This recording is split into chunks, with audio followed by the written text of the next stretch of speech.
Hi guys, in this video, it's just a quick video, I'm going to show you just a quick tip how you can download your contacts from ClickFunnels. I highly advise you to do this at least once a week in case anything goes wrong. At least then you've got your email list.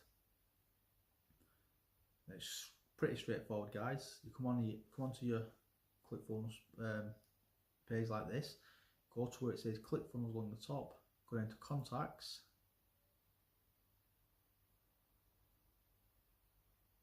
and then you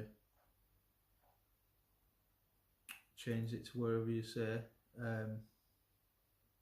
So if you're doing it every week, yeah, so you'll just change to 7 days, yeah. And if you click on all time, if it's the first time you're doing it, guys, just do it all time. And you click download, and it'll come up like that. There you go, guys. So how simple it is. Now, another way you can do it, guys, is if you go into your actual funnel, yeah, so say for instance,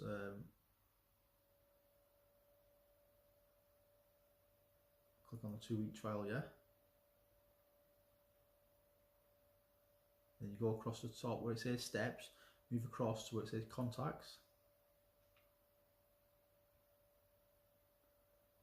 then same again, guys, yeah. I don't know why my screen's doing that. Put it in. It's going on, guys. Oh my god, what's going on here?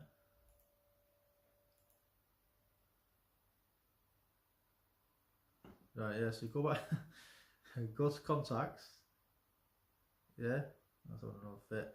Go change it again to like whatever you want, and then click download, guys, yeah, it does the exact same. So you can go into each funnel and do the same, or you can just go to where it says, go on here, it says contacts, yeah. This is annoying, guys. I don't know why it's doing that. But yeah, that's it, guys. Short and sweet. Had a little giggle out of that, didn't we? So, thanks for watching. Until next time, guys. I'm Jay Roberts, the Geeky Dad, and this is Building My Empire, helping you to build your empire. And this is just a little tip, guys. Hope you enjoyed it. If you did, you know what to do, guys. Hit that subscribe button. See you next time.